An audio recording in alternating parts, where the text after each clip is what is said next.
looking for a game over 500. They go into Detroit against the worst team in the East and handle business. Led by Julius, the All-Star, who was in his bag once again. Broadway Barrett, who was in his bully bag once again. And outstanding defense from beginning to end, led by Nerlens Noel. The Knicks going to Detroit and make quick work out of the Pistons, 109-90, 18-17 on the campaign. Fourth place in the East. Let's get this W, man. Salute to everybody in the chat once again. Hit that thumbs up button for your squad. CP Ashley Moss, JL's in the building. Fourth place in the East, baby. Let's go. Hit that thumbs up button. Sole possession of fourth place. One game over 500. Got to be proud of the effort, man. Yes, it was the Pistons, but you know what? They came in. They handled business. They did what they had to do, and they walked out of there. They came in late, got in late from last night's game, back-to-back, and got the W, JL. So what'd you think about tonight's win, man? I was just checking for a few things in this game, man. Like, it's a back-to-back, so you checking to see if there's going to be any letdown, if there's going to be any pedal off the gas. We didn't really shoot well to start, but the defense kind of kept us in the game. And also something unexpected, the three-point shooting. We hit 5 3-pointers in the first quarter, even though we weren't really shooting well, and that carried us through the game. And just the defense overall, all 4 quarters, was pretty solid, especially that our second unit defense. Even though the second unit has problems scoring, the defense from those guys really was solid throughout this game. So, yeah, man, the Knicks did what they had to do. And also, Julius Randle's an all-star still. He's made it look easy. He just makes it look like I'm just here. I'm just waiting for everybody to get theirs because I know I'm getting mine eventually. And when I do, y'all can't stop me. And that's what he did tonight. He just picked his spots and took over the game in the third quarter, and the Knicks come away with the win. Ash, what you think about tonight's win? Yeah, listen, you mentioned that these are the Pistons, but when you're playing games like this, when you come in late, it really can go either way. You mentioned, the Knicks got in late from New York into Detroit, and you can go ahead and let your exhaustion get the best of you. And the Knicks did not do that. We started off a little lethargic. Our offense was not clicking. First half shooting 35%, which is abysmal. But, defense always travels with you. And that is something that I always preach. When your offense doesn't click, your defense can always be played. And defense is what kept them in the game in that first half and kept it from running away from them. Because even with, shooting and the offense not being great, they still led by 12 going in, to halftime. So it just shows that defense is such an important part of the game and something that Tibbs really preaches to this team. And then offense just, set the roof on fire in the second half. And, it was over before, the Pistons had any chance to go ahead and fight back. But this is, the perfect example of playing both sides of the ball, doing what you know how to do until the other aspect of that game starts to click in and all the gears start moving and shaking, and you pull out a win that's supposed to be an easy one. And listen, winning on the road is hard, especially, like we said, when you don't have an adequate amount of sleep and rest in between. But the Knicks show the New York grits, as I call them, show that they are here to stay. So listen. Let's go. Yeah. Fourth place, let's go. And you mentioned defense. My man Nerlens Noel was in his Mutombo bag tonight. He was sending everything away. 3 block shots. There's times in these games where we definitely miss Mitch, but Noel was aggressive out there in that defense, protecting the rim, and he was sending everything back tonight. I loved his energy. He definitely set the tone. Julius, you know what? Even though he finished this game with 25 and 8, a typical all-star night for Julius, it's once again on the defensive end where I thought he shined again. He took on Sabonis head-on last night, and tonight he went at Jeremy Grant, a guy who I believe should be in the running for most improved. And he went at Jeremy Grant, he went at Plumlee on the defensive end. And really just try to set this tone for this team, man. So you got to give Julius some credit. And like you said, JLs, he's just been in his mellow bag, man. Offensively, he's just getting any shot off he wants. He's mixing up the arsenal. 3-point range once again. I think he was in his bag tonight. What he finished with from downtown tonight? 3 for 6. Yep, 3 for 6 from downtown for Julius tonight. 10 of 18 overall, 6 dimes. I mean, winning plays on both ends. Give the guy credit, man. Well-earned trip to Atlanta for this All-Star game.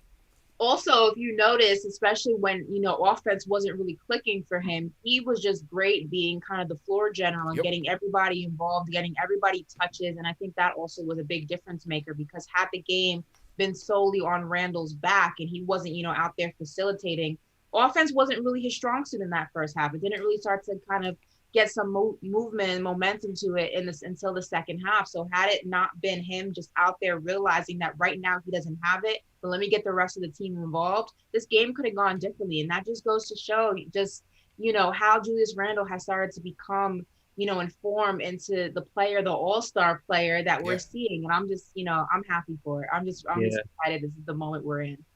Yeah, he's growing into his role. He's growing. Like, we're watching him get better as the season goes on. Yeah. So he's picking his spots more. Even like little things like the chemistry between him and Reggie Bullock. Like, there's little things that they're doing right now that they weren't even doing. A two-man game is popping off right now. Yeah, like before, I noticed that before, Reggie Bullock used to sit in one spot by the 3-point line and those passes get picked off. But now Reggie's moving to like the open spots, and Julius Randle is leading them there with these passes. Yeah. So like, the chemistry between these guys, just the repetitions of playing together, is just forming before our eyes, and he's just getting better at reading the game, conserving energy, playing offense, playing defense. Man, it's well deserved. Like, it's crazy how much he's shown over the season. Man. Definitely starting to show, and we talked about Bullock on last night's show. We said, hey, Bullock, you got to pull it, man. And Bullock was in his bag. He was very active tonight. 3 of 5 from the field, but 3 for 3 from downtown. All 3 of his points came from the 3-point line. Knicks, another night, 50% from 3. They shot 50% tonight at 13 and 26. Last night, they go 12 of 24 against the Pacers. And Thursday night, Ash, they go 19 and 36, 52% against the Kings. This team is now 13th in the league in 3-point percentage. Still at the bottom in terms of attempts made, but they're starting to be more efficient at the 3, and that certainly helped us, especially in this game. Oh, definitely. I mean, look at RJ.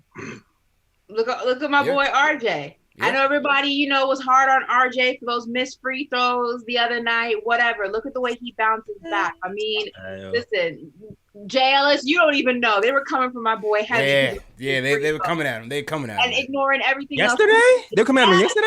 Yes. For the missed free throws. Some people were a little bit agitated at the missed free throws. You know what I mean? But RJ was solid again tonight, man. Solid. I'm not going to recap the game yesterday. I did it bad. I'm sorry. And I found it, I also found it really interesting that the Knicks, don't have a team captain per se. And I'm all for Julius Randle being this team's team captain. I think he is the leader of this team. I think he's the heartbeat of this team. He is the Batman to this team. I say RJ Barrett is his Robin. And if we're going to go ahead and select a team captain, it's got to be the all-star. That's for sure. Yeah, Julius easy got to be the all-star. We'll see where Tibbs goes there. I know at the beginning of the season they hadn't named him yet. I was inquiring as well. They hadn't named one. Clyde was on the telecast talking about how important it was. But I think this team follows behind Julius's lead, no doubt about it. So whether he's named it officially or not, they know who the guy is on this team right now, at least.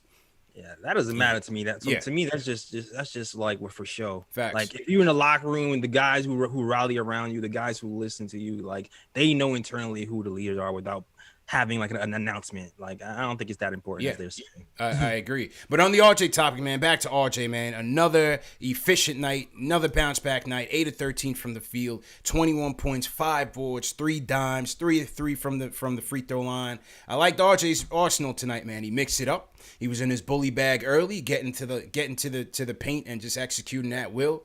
He was in his mid-range game as well, hitting those free throw line extended jumpers, and then the threes. Hit another 2 threes tonight. I loved RJ's energy on both ends. They had no answer for him, and in that first quarter, that third quarter, he really led the way along with Julius, man. So great game by RJ.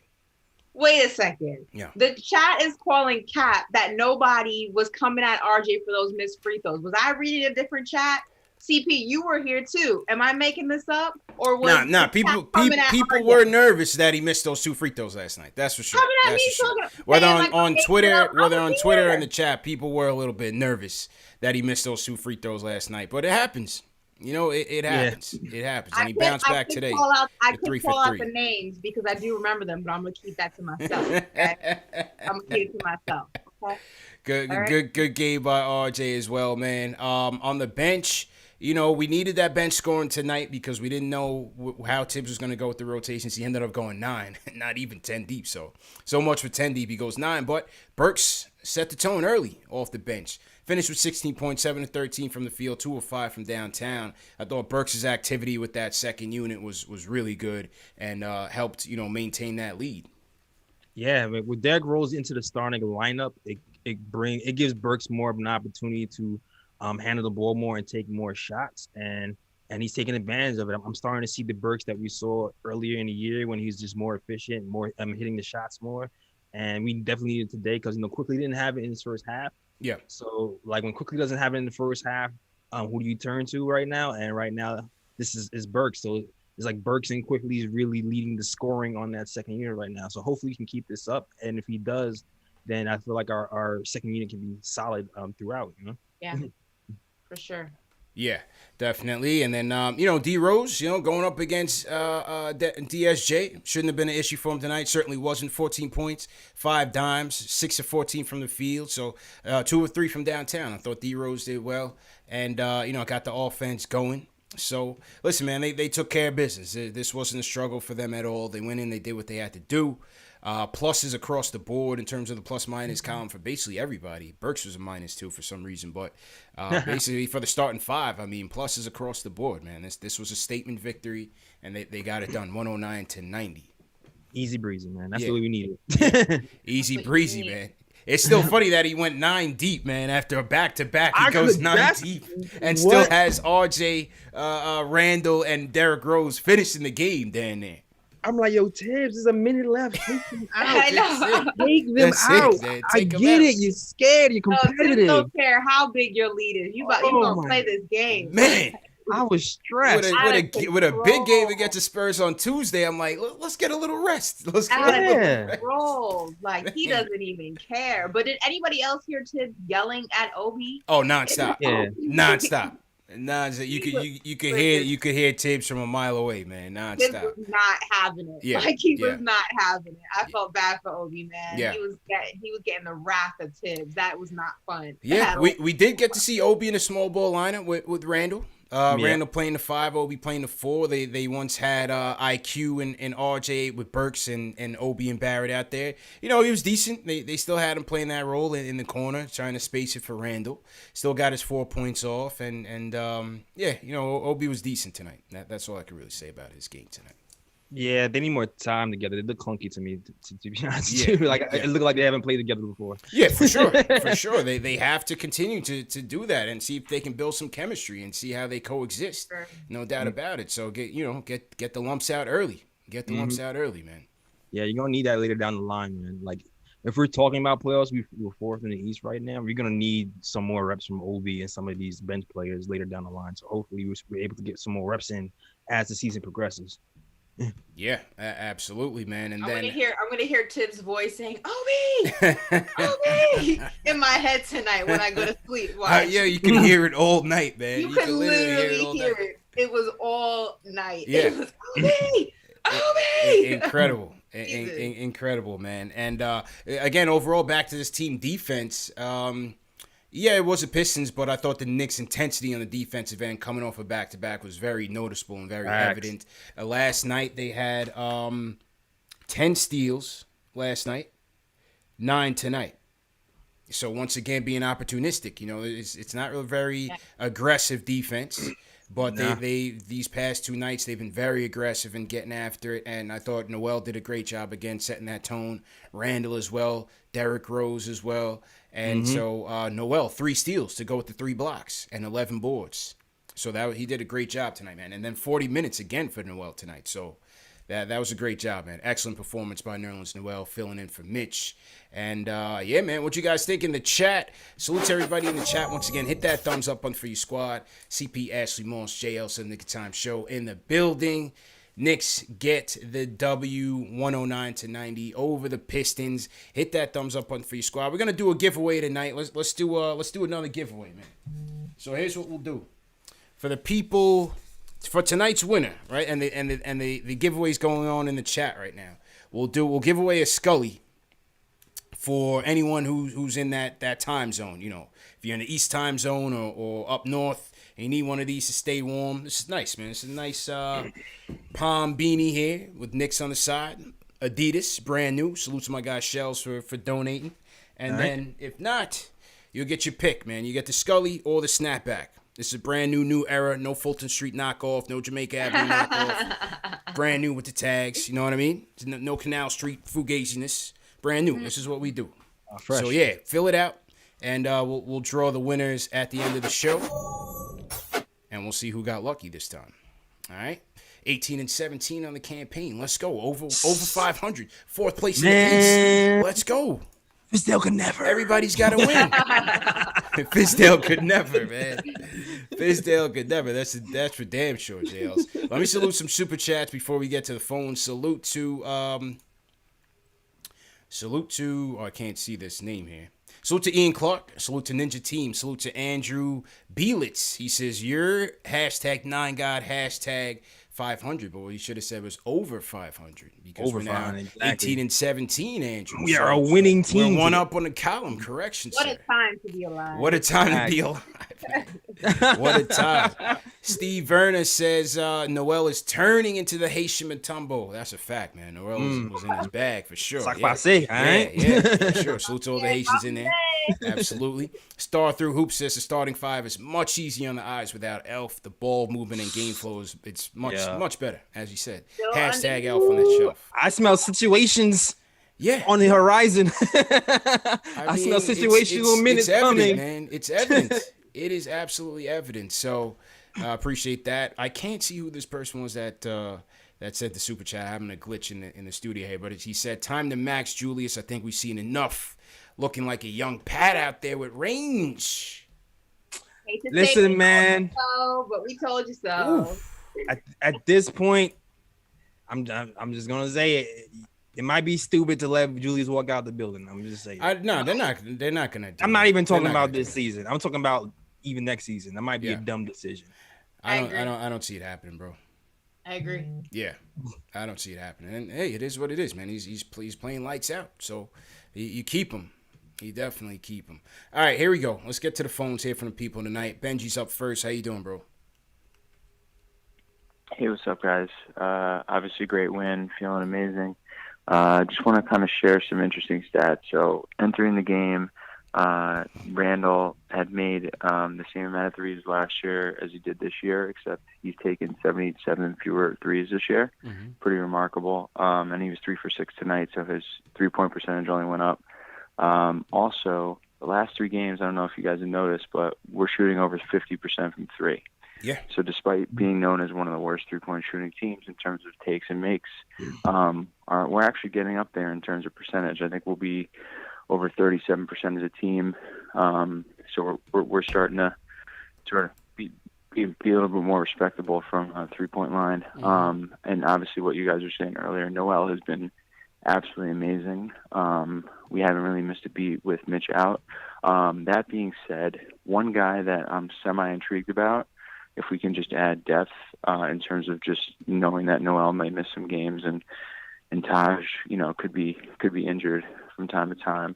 What do you guys think about PJ Tucker? I know he's been absolute unadulterated bum juice this year, but and I think he had 1 point tonight, but he's a veteran guy, plays defense, knows his role, can spread the floor a little bit. What do you guys think about PJ Tucker? Well, who are you trading? Who are you trading for him?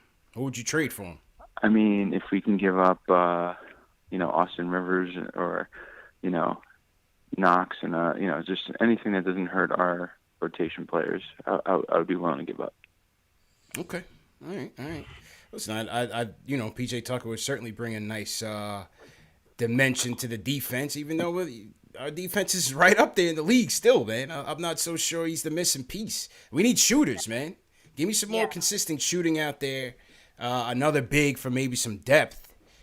Tucker would be nice, but I'm not so. I think we need the shooting. You know what I mean? Yeah.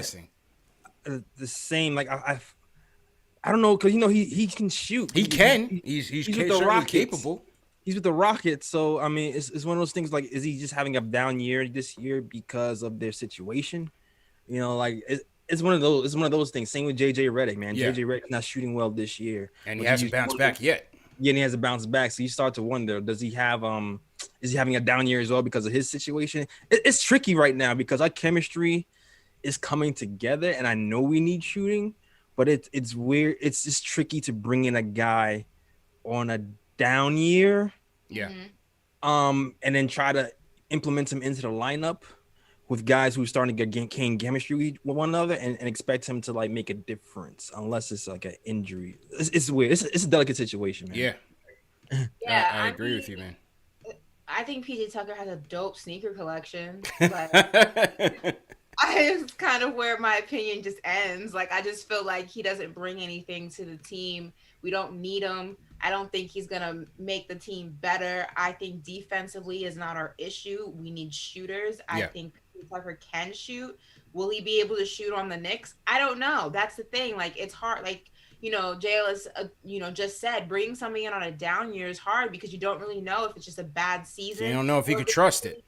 Yeah, this is just really the direction his career is headed. And is that a gamble you want to take? So, and I don't know if you're going to get, PJ Tucker for Knox and Austin Rivers. I just don't think that would happen. No. So in order to get him, what would you have to give up? And what you have to give up is not worth a PJ Tucker. That's just, at least at this point in his career. I don't think the way he's playing, I don't think you want to give up anything substantial or anything of value. None of your young players, not for a guy that is, what is he going to get you? An extra win here and there? He's that's not it. To me, that's not the move. It's like, he's going to take Reggie Bullock's role? Right. He's not going to take he's not taking why am I going blank right now? Alec Burks' role. No. He's not taking Burks' role because Burks is too versatile to have him be slot somewhere else. Right. So it's like, I don't know. Yeah. You give him Frank's role. I don't know. Yeah. No, I'm not with it. I'm not with it. What do you guys think in the chat, man? Leave us a comment. Let me know what you think. Walter from the Bronx, what's going on, bro? How you feeling? Yo, Walter going once. Walter's sleep already, man. It's 11 o'clock, bro. Wake up, man. All right. Jay from East New York up next. Jay, how you feeling? CPJ Ellis, Ashley, we are in the 4th seed. The New York Knicks. Give it up for them guys. Hey. My boy RJ hitting them threes. He's putting in that work. Another good game from Julius. I'm just happy, man. What a time to be a Knicks fan, man. Y'all go ahead. I just wanted to throw that out there. Yeah, man. Listen, it's what they say. It took us our 60th game to get to 18 last year. Yeah. We now 35 in. Tibbs, coach of the Tibbs, year. man. Coach of the year. Tibbs, Coach of man. the year. 11 best coaching record in the NBA. Tibbs. Yeah. Tibbs makes every team better wherever he goes. And it's no different when he came to the Knicks, man. He did it for the Timberwolves. He did it for every team. So why not us, damn it? That's a why fact. not us, damn it? Hashtag why not us? Hashtag why not us, man. Yeah, it's remarkable, man, because Vegas had us at 22. I think I had us at 26. Keep it real. I had us at 26, and this team is surpassing expectations far and beyond. There's no doubt about it. I had us at 30, so. You did? I I have to verify that. I did. I had us at 30. So. I'll have to verify that, Ash. I didn't say it on the show. I said it on my show. My radio show. I said it at 30. I think I copped out. I think I gave like an answer like 26 to 30. Yeah, I gave 26. I gave 26. I wasn't expecting this. I said 30. Yeah. I think I gave it because in my mind I'm like I just said this too. In my mind I'm like, all right, Mike Miller performed better than Fizdale. Mike Miller had us on a 30-win pace in that short season. If he, so I'm thinking Tibbs is better than Mike Miller, so we should at least have more wins than Mike Miller. That was my rationale about it. Yeah. But then I just had PTSD to commit. Like I was just like, man, something always goes wrong. It's not, but it's happening. Well, I mean, a lot of times it's not likely for you to take a huge jump in wins from year over year. Yeah, usually you take like incremental from time to time as you go. But I mean, and we'll see where they end up. But obviously, you got to figure that they should hit. Some of the people in this chat though are capping because Fat Boy with Kick said he had them at. I said 43. Come on. He said 43. 43.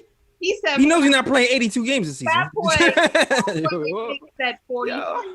823 Crip said 41. anybody over 30 is capping right now, because I don't think anybody had us past winning 30, and that was I the think max. Like top we tier. did have some callers jump out the window with like 40s, and stuff like that. I mean, we had some of those. We definitely had some of those for sure. Did they know that we had a shortened season though? Yeah, some people are saying it. Well, I called 35 to 40. Someone said 33. I had I see that. Yeah, Gene Cheriel says 35 to 40 is what they said. I said max was going to be 30. That was my max. Yeah. So that left room for error, but 41, that's faith. I respect that. That's a fact. That is a fact. Some more super chats coming in. Salute to the Rhyme Animal Chuck D. Everybody throw a hashtag PE in the chat if you're a Public Enemy fan, Chuck D fan. He says 35 games, New York Grits, like Ash says. Also agree, Captain is a Knicks institution. It's important, so symbolic. I don't drink, but I'm breaking out the chocolate milk, risking the lactose.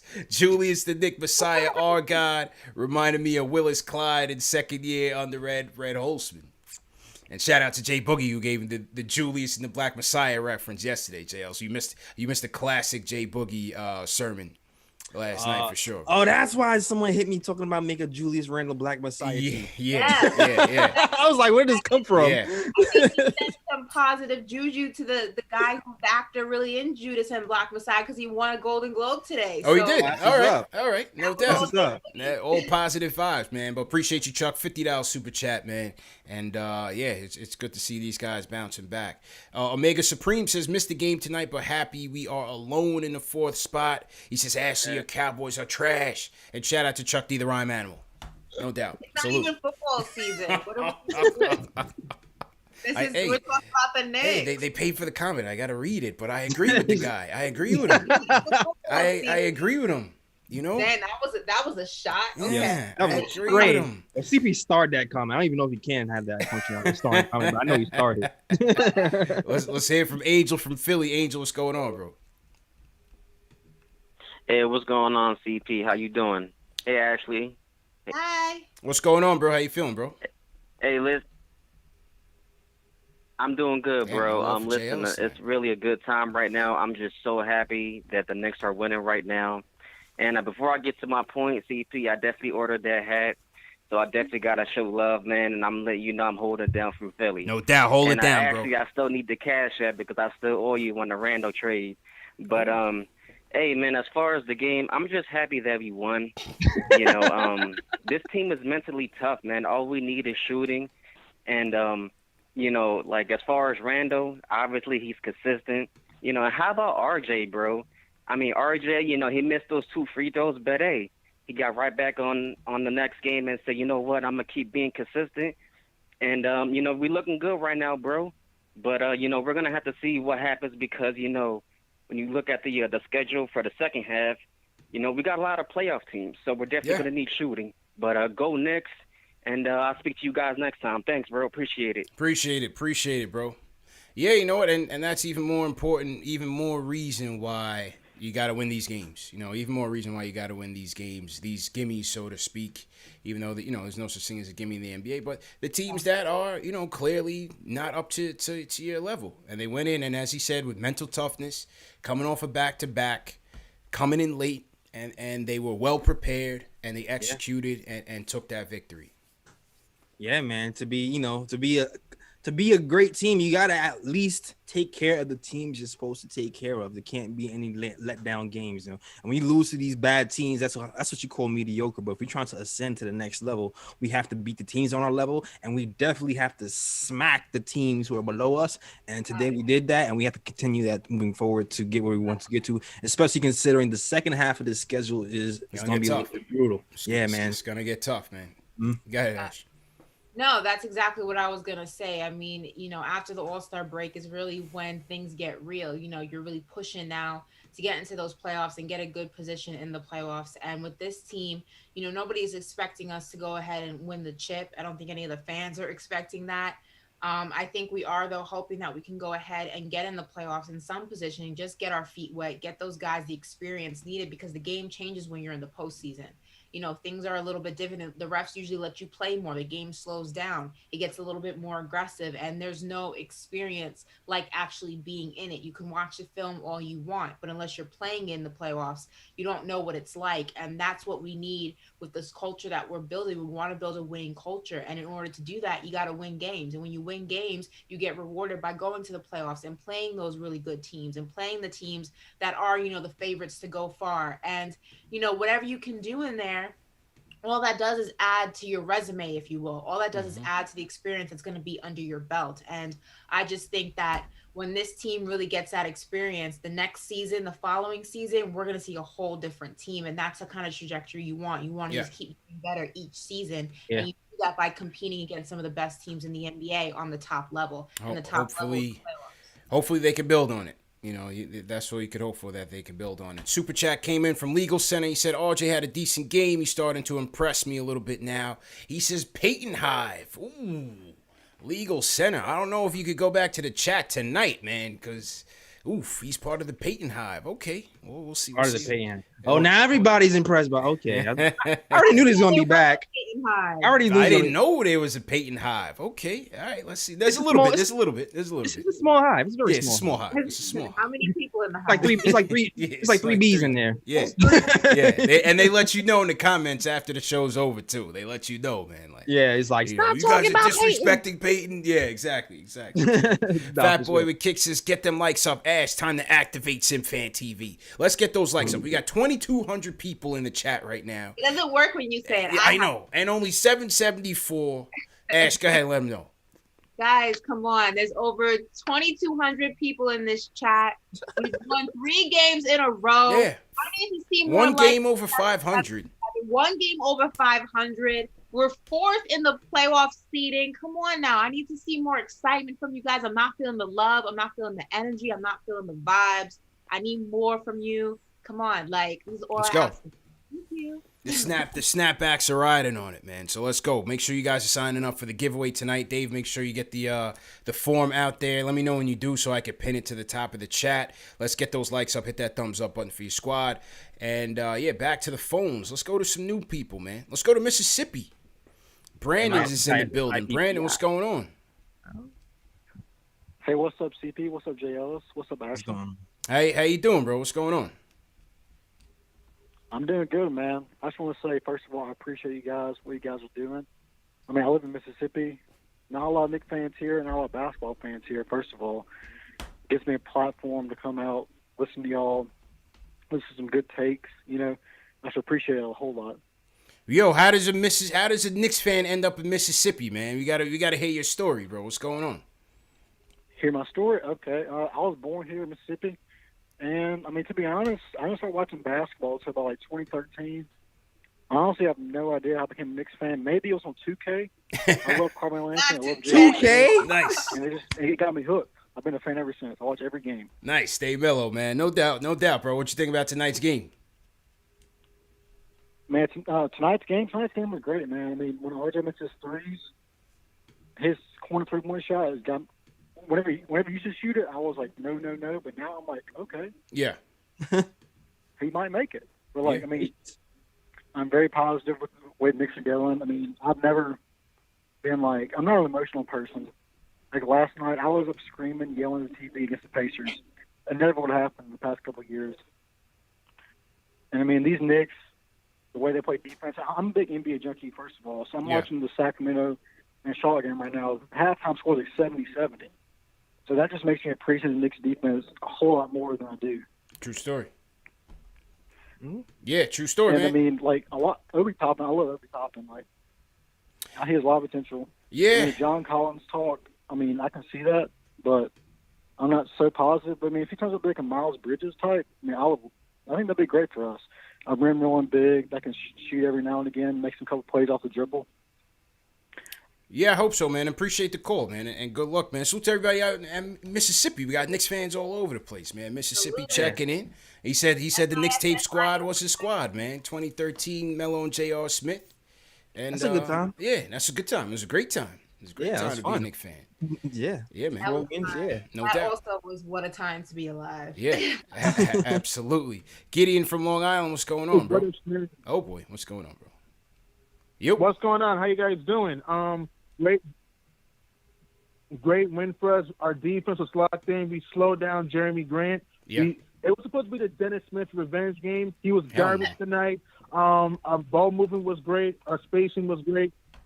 We attacked the rack, you know, and I love the toughness and the grit we have shown. Now we're fourth in the East. All we have to do, San Antonio will be tough, but who knows? And then we should beat Detroit at home.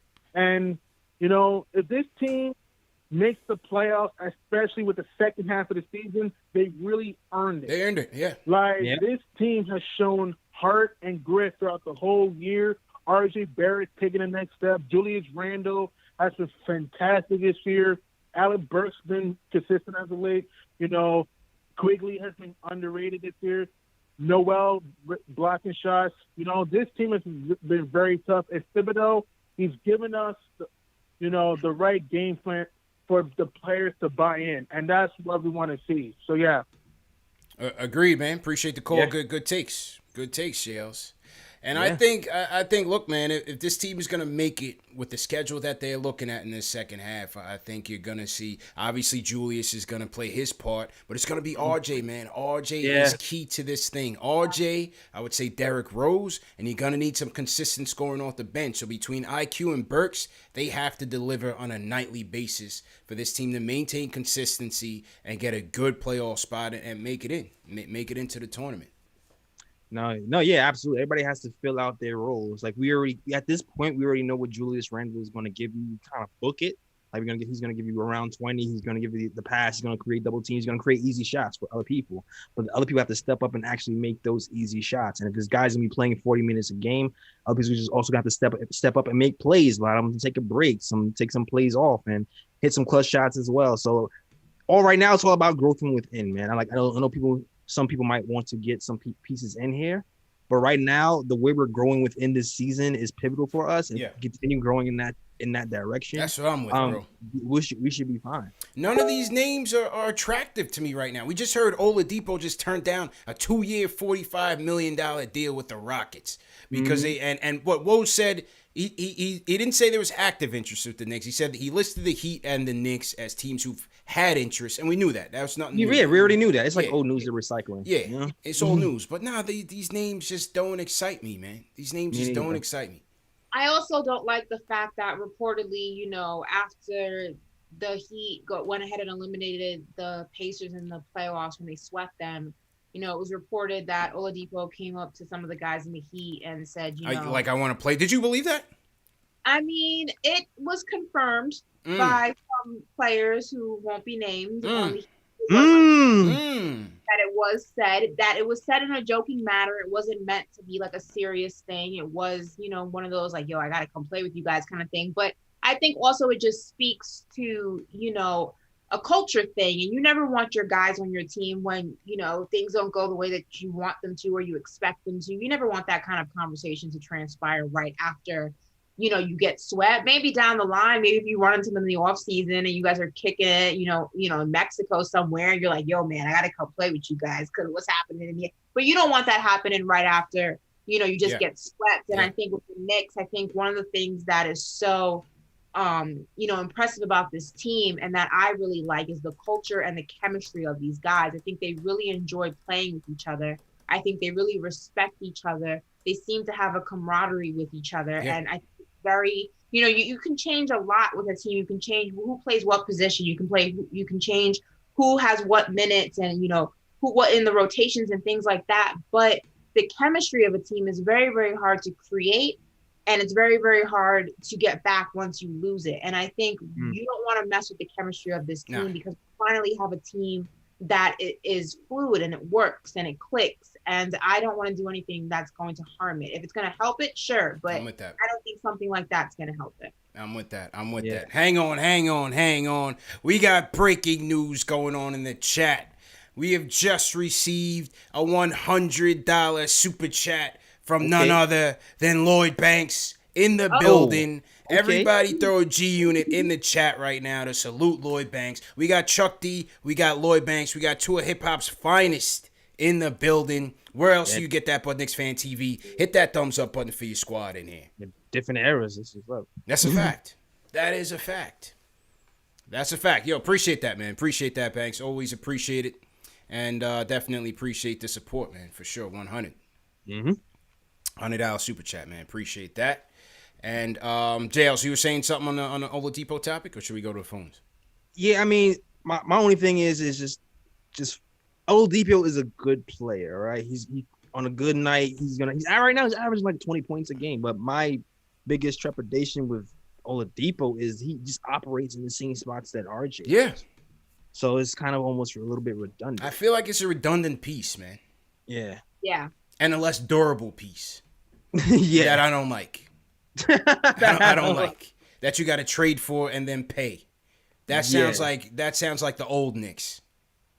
Yeah, but also, I mean, if you look at, history repeats itself. It changes form, but it usually always repeats itself. If you look at the way, things went down in Indiana, and you even look at the way things are kind of happening in Houston, I mean, who's to say that he's not going to be unhappy, one season with the Knicks and then one out? You know what I mean? Who's to say that he's not going to change the way that he plays just because things aren't going the way that he wants them to? I mean, you've already kind of seen that in spurts in both situations that he's been in. So, I mean, if it walks like a duck, quacks like a duck, usually it's a duck. So why would you expect it to be anything else, Yeah. Hashtag the scorpion and the frog. And the frog. Hashtag the scorpion and the frog, man. Salute to everybody in the chat once again. Hit that thumbs up on your face, squad. CP and the maroon sweater twins. I was not invited to the maroon sweater party. Yeah, we sent you the email, dog. That was coordinated by my panelists here. The official colors of the Julius Randle fan club. Oh, facts. Since you joined too late. Yeah, I got jokes. All right. Yeah, I got jokes. Remember, the mute is on my side. I could always mute the mics. Wait, did y'all get? Frank had a bad game today, but these last two games, y'all give my boy Frank some love. Oh yeah, Frank Hive was repping for you last night, bro. Frank Hive was heavy, bro. Shout out to the Frank Hive, because I come on KOT and say I took bullets on KnicksFanTV for y'all, so I'm glad that he's getting some love right now, man. Shout out to Frank Hive was in here heavy past 2 nights. Yeah. Quiet night for him, but the last 2 he was good, and I thought he made his presence felt on the defensive end. Once again, wasn't heavy on the stat sheet, but when you even like just being at the Kings game and just watching some of those possessions of him forcing turnovers and really being aggressive in terms of preventing Buddy Hield and Fox from getting the ball, and typical Frank, Frank making those glue guy plays. It was good to see him back out there for sure. Yeah, you just forget how much he contributes to the team defense on the end, and not even just, making the plays himself, but making other people make the plays. Like, he knows how to read his other teammates and get to the open spots and force things to happen on that side of the ball. So I just like that he can just affect the game without scoring. 100%. 100%. All right, let's go back to the phone, see what the people got to say, man. Let's go to Brooklyn. Joseph, what's going on? Hello, y'all can hear me? Yeah, loud and clear, bro. What's going on? How you feeling? Hey, salute CP, Ashley, J. Ellis in the chat. Hit that thumbs up for your squad. I just had 2 quick points. First one, Alfred Payton being out the lineup, we 3-0. You get what I'm saying? I'm ready to send him out here. First train Message. Get me. And second point I want to say is that I just want to know y'all thoughts on a possible big man that we could get. I heard some news about Karl Anthony Towns, or if we could pick up Drummond or Boogie. I just want to hear y'all thoughts. Make sure you hit that thumbs up in the chat, and salute to y'all. Appreciate you, man. I mean, I'm not that Town stuff to me is nonsense to me. I don't see that being a realistic possibility at this trade deadline. I'm not saying it's out of the realm of possibility, but listen, we got Julius, we got our own Towns. Yeah, we got our own Towns, man. So I look past them type of headlines, man. Honestly, them things don't interest me. They don't interest me whatsoever. And then Drummond, to me, you're looking for a stopgap. You're not looking for a guy to replace Mitch. You're looking for a stopgap. Ron Cleveland had a good one, Jay. I said JaVale McGee. Now, JaVale McGee makes exactly. You want somebody who's kind of filling the roles of the people that we've lost or who are injured right now. Yeah, like guys like Cat, like like they're nice to have long. It'll be nice to have a Cat and Julius Randle because you can play off each other. But long term, like when it's time to pay people and figure out who goes where and where to get the money and how to like separate, like how to build a team out, that's when you run into trouble because you have two players who do similar things. Yeah. It just causes problems down the road, and you just be forced to make a decision. So I always keep saying I rather put that money elsewhere. If we're gonna make a big move, for a big free agent, I'd rather it be like a wing or a point guard. I go get Beal before I get Towns. Exactly. I go if you're keeping Julius here, I go get Beal before I get Towns. Exactly. Cat is too expensive. Drummond is expensive also, and Drummond just crowds my floor. He does nothing for my spacing. I think that Boogie, if it was Sacramento Kings Boogie, yeah, but Boogie now in 2021, no. Can't trust it. Can't trust it. Why is Houston just let him go just for nothing like that? You can't trust it, man. Don't know how many games you'll get out of him. Yeah. Okay. He has no hops anymore, so even his offense is suspect. Defensively, yeah, he's a bully in certain aspects, but defensively, it's still very inconsistent. It's just not worth, I'm not gonna play him. And then, yeah, exactly. So I mean, the only people you mentioned, JaVale, that's an option. I mean, I just don't think any of the big names that have been mentioned in the media and on Twitter and the reports, if you believe those, none of them speak to my heart. Like none of them speak to my It's just not ringing a bell, man. None of it's just not ringing a bell, man. Honestly, I just don't see much shaking right now. We'll see. Trade deadline, we're closing in on less than a month, so let's see what happens. Salute to everybody in the chat once again. Oscar De Leon sends a super chat. He says RJ Barrett, aka Cloud9. He says this is a better nickname than Nine God. I'm not sure about that. I'm not sure about that one either. But let's go, Knicks. Let's finish the first half strong. Appreciate Oscar. Appreciate Oscar. Billy Bellin says, I love the trust and chemistry between RJ and Julius. Definitely improved over last year. 100%. We got Junior Karuma. Another super chat says Frank Hive in here. I lost his super chat. Hang on. He says, Frank Hive, we in here. We in here. Goodbye, Elf. And the Max Julius super chat was mine, CP the Don. And salute to my boy CPJ Ellison Ash. Larry Israel says, Depot, Ross, Beasley should be trade targets.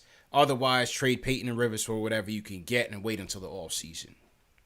You said Ross? Yeah, Terrence Ross. I like I would look at Terrence Ross. That seemed like a more cheaper alternative. I would do that. Yeah. Terrence Ross seems like more of a cheaper alternative. I would look at that one. I would too. Yeah. Rare Edition says Knicks are on a roll. Julius, the Black Messiah, was parting the sea and buckets were flowing. Noel had the hammer out. No easy buckets for Detroit. I'm very happy with Noel, man. He's playing like the guy that came on strong second half of the season last year for the Thunder. Yeah, exactly. He's playing like that right now. And Noel has been really good these past couple of games in Mitch's absence, man. No joke. No joke. Sure, he went up with Sabonis at the end of that game last night because Julius caught the 5 fouls, so they didn't want to risk Julius fouling out. Smart move by the coach. Noel is he's light. He's light feet, man. So that's a physical matchup for him in Sabonis. He took that on, and then today he was just throwing everything. 3 blocks and 3 steals for Nerlens Noel today, man. He was excellent. Yeah, man. I just like the fact that you're able to block shots and not foul out of games. Like that's I just like the fact that he's able to do that, and he's also he's showing that he's in shape. He's been playing back-to-back 40-minute games, and I'm sure he's earning it, man. He's just impressed me, man. And he's played it in foul trouble multiple games and anchored our defense and still come out with the win. He can't catch sometimes, but everything else he's doing right now. Yeah, facts. Defensive end, he's solid, though. Defensive end, he's solid. RJ caught him for a nice one-handed Gotham lob, and that was nice late in the third quarter. So shout out to Nerlens Noel, man. No doubt about it. Let's go to Dan from New Jersey. Dan, how you feeling?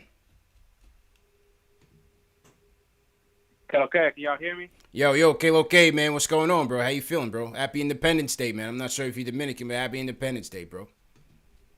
Estamos aquí, mi gente. Muchas gracias. You already know. You know what I mean? They got me celebrating yesterday. I was going to call and celebrate with you guys, but you didn't take my call, but here I am.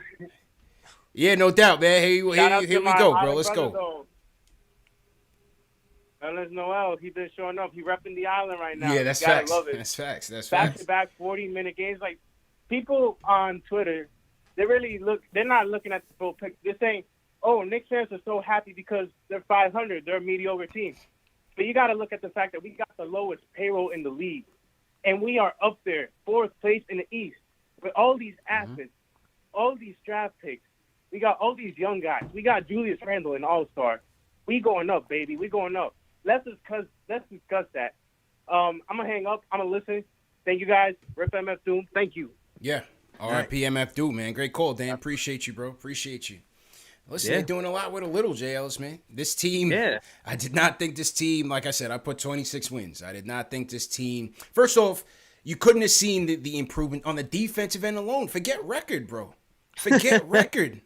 I did not see this team, even with the defensive coach coming in with Tibbs, being this good on defense. I'm talking about league leading on defense. I feel you. I did not see that. I did not. No one did. Like even when they were showing it, everybody it was things coming out. Was like, this isn't real, and this is why. This ain't real. And then I'm like, yeah.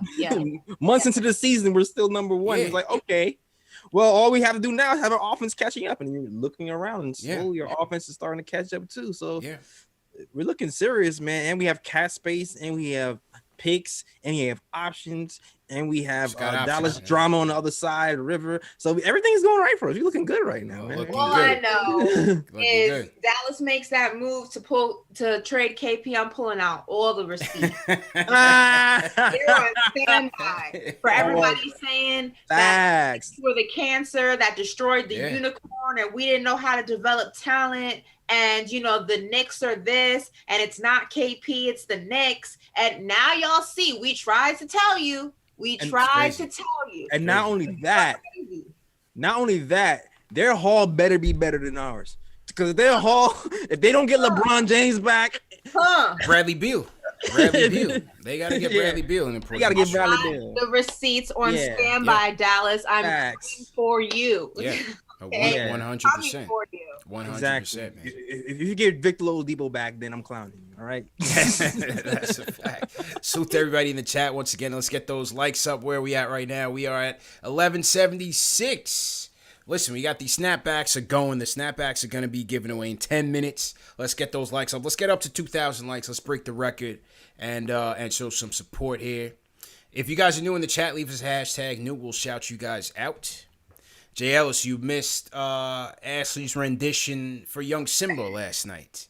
We had a quick impromptu American Idol star search joint going on. The people in the chat, they threw their ratings up. You got a little love, Ash. It was across the board. You had some ones. It was a tough crowd. You had some negatives, but you had some 4s and 5s, Ash. It wasn't all that bad. Don't be so hard on yourself. You know what I'm saying? Yeah. Okay. All right. I mean, did Simba like it? I guess that's all that matters.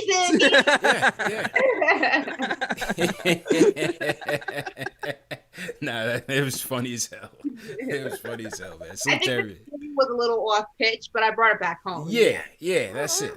That's it, man. Well, yeah, that's it. Rare Edition sends a super chat. He says, I read that one. Alan Berman says, salute for the squad. Hit that thumbs up for your squad. Good teams win the games they should on paper, and we were on point tonight. 3-0 without Elf. Wonder what Tibbs does when he comes back, because Rose helps space the floor early. Where you guys want to go with that, man? Oh, that Rose still helps space the floor early? No, I mean with Peyton. Where do you go, JS? I think me and Ash had touched on it yesterday, but where do you go? Oh, with Peyton? Oh, Derrick Rose is starting. Like, I seen, start Derrick Rose. Like, listen, we lose a little bit on the defensive end slightly. Right. We saw that. We saw how McConnell kind of continually blew by him yesterday. Mm-hmm. But at the same time, the offensive bump is just too much to ignore. Like, he's more willing to make passes to other people, get other people better. He's able to make that mid-range shot. You're speaking to the mic a little bit closer, bro. Oh, my bad. He's able to make that mid-range shot at a more consistent basis, which kind of opens things up. And he's not a complete dud from three. Like, he's going to have a night where he hits his threes and space the floor from us, and he might have his nights where he's not, but it's going to be more nights than Elfrid Payton can give us. So overall, you have, I feel like at this point, it'll be stupid to have Elfrid Payton back in the starting lineup. And as I was alluding to before, man, it's a situational situation for Elfrid Payton right now, man. Yeah, put him in the situation. Put him in the situation. He's officially in a situationship with Tom Thibodeau. Throw him in a situation. Exactly. No offense to Payton. Listen. I prefer to call it an entanglement. Yes, put him in an entanglement with Frank and them, right? Yeah, situationship. Oh man, bring him to the red table. Yeah, because I'm with you, man. Yes, we'll lose a little bit on the defensive end, but you can't deny how D Rose gets this offense together better. And has him and Julius are clicking in the 1-2 game. That pick and roll, pick and pop with Julius is there all day and night if they want to run it all game, if they really wanted to. He's getting RJ buckets. Keep it that way, man. And then if you want to bring in Elf, if you decide in between Elf and Frank, okay, some nights let's see where that goes. But other than that, stick with D Rose in that lineup, man, and go from there, man. And I think, the thing that Jay Ellis and I were worried about when the conversations of D Rose joining the team and then eventually when he officially joined was that it was going to go ahead and take away from IQ because, he favorited Payton, and obviously he has an existing relationship with D Rose, and with Payton kind of being forced out of the equation and now Frank being in the equation, IQ, obviously his minutes are untouched. You're really starting to see D Rose, in that element. So it's kind of forced Tibbs to see a different perspective than I think he would have seen had the situation with Payton not happened. Big time. So now that he sees it, I don't think his favoritism with Payton's going to be enough to save him. And I know people, thought that me and Jay Ellis were hard on the whole D Rose situation. Our only concern was it not hindering IQ's development, which it's clearly not. And, with Payton, like I said, now being hurt, it's just kind of opened Tibbs' eyes to another scenario, another situation that might be better for the team. So if I were Payton, I'd be a little bit shook because, you lose your spot in your man's heart. It's hard to get it back. Yeah. Okay. I'm not worried. I was worried, man. It's fine though. My name is Nancy Ellis right now. The negative Nancy's. Yeah, I'm Nancy Ellis, but I don't care. I'd rather be Nancy Ellis and be right sometimes. Because I still remember a few games ago when I saw Elfrid Payton and Derrick Rose closing the game. Oh yeah, that was a game. That was a game. Ash wasn't here, and people's questioning Tibbs. That night was kind of funny too, man. But don't listen to Nancy. Yeah. It happens, man. It happens. Let's hear from Walter from the Bronx is back. Walter, what's going on, bro? What's going on? How you feeling, man? What's good? All right, that's good. I just want to say, Obi looked like the Scarecrow and the Tin Man from the Wizard of Oz. From the Wiz. And I saw Carl Anthony Towns run up on Julius Randle like he want to play for us, so that's a whole nother problem. But that's all I call for. We love y'all show. Thumbs up for your boys. Appreciate it, Walter. Appreciate it, man. Obi, he was a little tentative out there. He was very unselfish. I'd like to see them running some more plays for him. It's the same story, bro. It's the same story. He tries hard. He's trying hard. And defensively, I thought he was a little bit more together tonight. It's just gonna be a tough adjustment, man. We'll see how it plays out. We just gotta take it game by game. Game by game. I just don't know. I just don't know what we're gonna do with Obi. I just don't know. I can't see the future on this one. Normally, it's tough. Normally I'm able to kind of, gauge it in some perspective. I'm able to gauge it in some aspects. Where it's gonna be, what it's gonna look like. I'm lost on this Obi situation. Yeah. I have no idea. I can tell you what I think is gonna happen, but I'm not gonna like it. I'm so confused with Obi. I'm very confused. Facts. I can tell you what I think is gonna happen, but I might not like it. Tell me. Y'all might not like it. Y'all might not be ready for that. Yeah. Y'all might not be ready for what I think is gonna happen. Y'all might not be ready for that. I'm ready. Tell me what's gonna happen. I can very likely see Obi being moved with a pick or something to bring another person in here. I can see that. I mean, maybe next year. That's certainly possible. I wouldn't doubt that. And that's what they should do. That's what they should do. If it brings back something that's going to upgrade the team, sure. Have loyalty. Listen, we love the kid. He's a homegrown kid. But if you're going to be able to upgrade the team without hurting yourself too much, and you got to put in a future pick, you got to do what you got to do. The way Julius is playing right now, if you could bring in an upgrade in talent, Exactly. That's what it is. Listen, I told you from the beginning, this was a mistake. But we're going to give him some patience anyway. Because long term, they're not going to be out on the court together for long stretches of a game. That's never going to happen. It's never going to happen. So with his limited minutes, he's going to have to show up, put out and show up.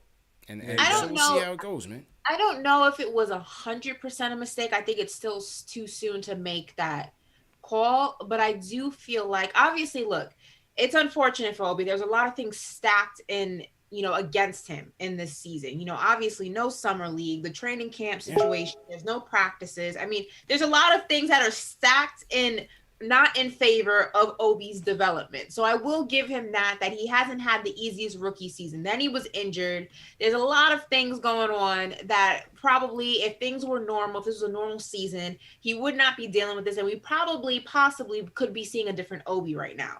But that's not where we are. That's neither here nor there. Where we are at this moment in time. And it's about how do you take what you have and make do with it and kind of help yourself in a sense. And I just don't know. Tibbs clearly, it seems, I don't know if it seems like that to anybody else, but Tibbs clearly has zero patience for him.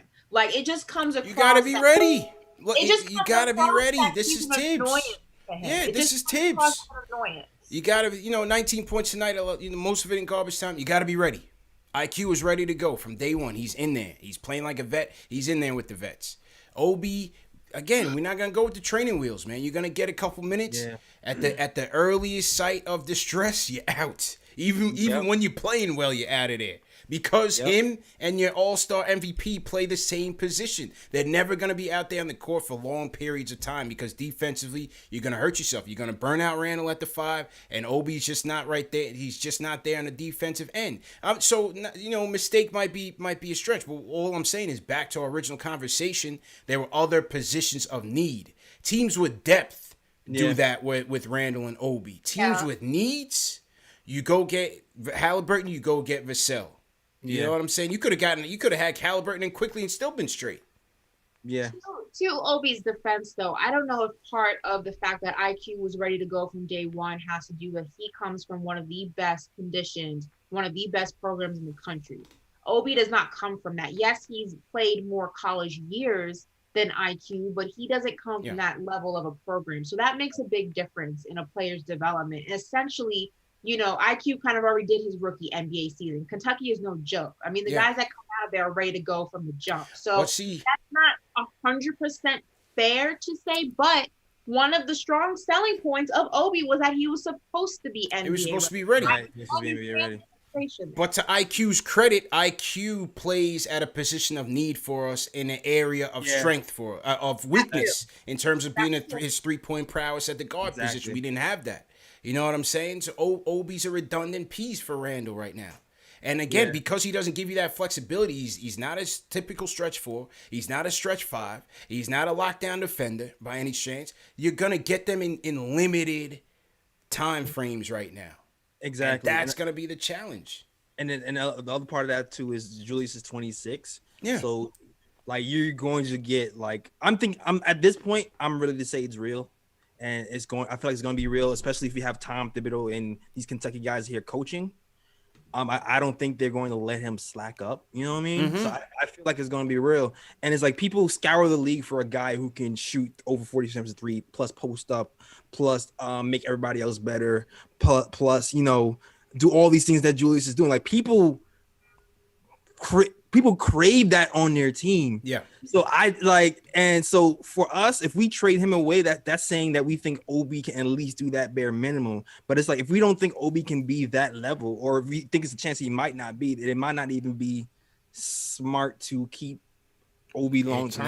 But I think with the Obi situation, it was two things. One, I mean, look at how long it took Julius Randle to kind of get into his own as a player. I mean, we're expecting Obi to kind of do that after 4 years in college, and not even a big university. It's not like he went to a basketball. So I mean, the biggest name that came out of that school was Steph Curry. I mean, you can't really name. Yeah, Obi went to Dayton. Steph went to Davidson.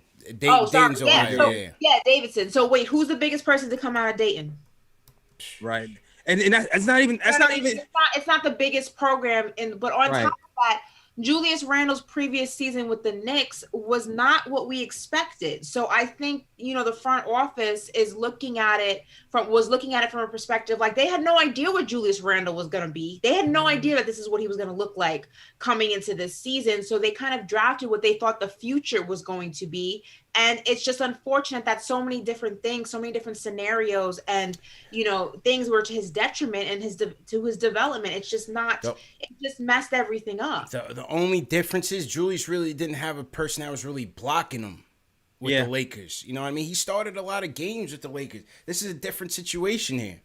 You know, and I don't think this kid is going to get the chance to really get those minutes to really be effective. So let's see what the future holds, man. But first off, he's in the dunk contest Sunday. We root for him and we keep it going. Is that official? Man. Yeah. Woj made it official today. They made it official today. Obi in the dunk contest. Yeah. Yes, sir. Stock goes up if he wins that thing. Yeah, you hope so, right? So to everybody in the chat, once again, hit that thumbs up button for your squad. Let's salute some people in the chat before we get to the phones. Nathaniel Fazilov, Team Hashtag New. What's going on? Everybody in Team Hashtag New, we definitely appreciate you. Ash, who you want to shout out in the chat tonight? I want to shout out, let's see, Kevin K said John Gruden was probably the biggest person to come out of OB school. I don't even know who that is, but that's funny. Let's see, shout out to everybody. Just put where you're from, really. I just want to shout out everyone rocking with us. We have over almost 2,300 people in the chat right now. Shout out to Chuck D, always in here, always sending us good vibes on Twitter after the show and always watching. Shout out to Winston Ellis, always in here, saying Obi is athletic, he'll be fine. Shout out to Junior Karoma, telling me to preach. Listen, I'm not Jay Boogie, but I try my best. And just shout out to all of Knicks Nation. Yeah. I appreciate you. And BMC times 24 says, shout me out, Ash. I'm a simp. So there you go. Simp Fan TV, loud and proud. If you guys are in Simp Fan TV, leave us a hashtag Simp Fan TV. It's okay. You're in a safe space. Let yourself be known in here. All right? It's all good, man. This is a safe space. This is a judgment-free zone. We don't judge you, man. Just go ahead and leave a hashtag Simp Fan TV in the chat. And hit that thumbs up. JLs, go ahead, bro. I'm judging you. I'm sorry. All right. Shout out to you out loud, not even quietly. I'm judging you. Shout out to my fake cousin Winston Ellis, man. Shout out to you. I saw my boy Rodney Sannon. That's my real friend in real life. Shout out to you, Rodney Sannon. First Lady of Sports. Shout out to you, Queen's Villain. I know. I saw my boy in here, Young Simba. There you go. Let's bounce back. All right, bounce back. Shout out to you. And everybody who represents Knicks Fan TV, Nick Time Show, Ashley Moss, everybody who rocks. Yeah. Larry Medina says, great pregame clubhouse, Ash. Ash was in clubhouse with the Knicks chat, holding it down heavy. So great job on that. Definitely great job on that. We have Richie Rich checking in, Jamaica Queens in the building. Nick Kakalovsky checking in from Auckland, New Zealand. Yeah, New Zealand and Australia are heavy in here, man. Yeah, New Zealand and Australia rep us heavy in here. Definitely appreciate it. Rob Clark checking in from Queens. Appreciate you, Rob. We got Sharice Duncan, Uptown Harlem World. How you feeling? Jaime Hernandez, Tucson, Arizona in here. Let's go. Queens Villain. Salute to Queens, man. Speaking of Queens, we got to throw a hashtag 14 in the chat. Today is the 6-year anniversary of Anthony Mason's passing, man. True warrior, one of my favorite Knicks, no doubt about it. Salute to Mace, rest in peace. And I got something coming on that front this week as well, so stay tuned for that. And, yeah, man, tough loss. February 28th, 2015, we lost Mace. Had the pleasure of meeting him back in the day in 2014. Before he passed away, Clyde's wine and dined. So everybody throw a hashtag 14 in the chat for Mace. And yeah, man, tough loss. One of our OGs passed away, man. So salute to Mace for sure.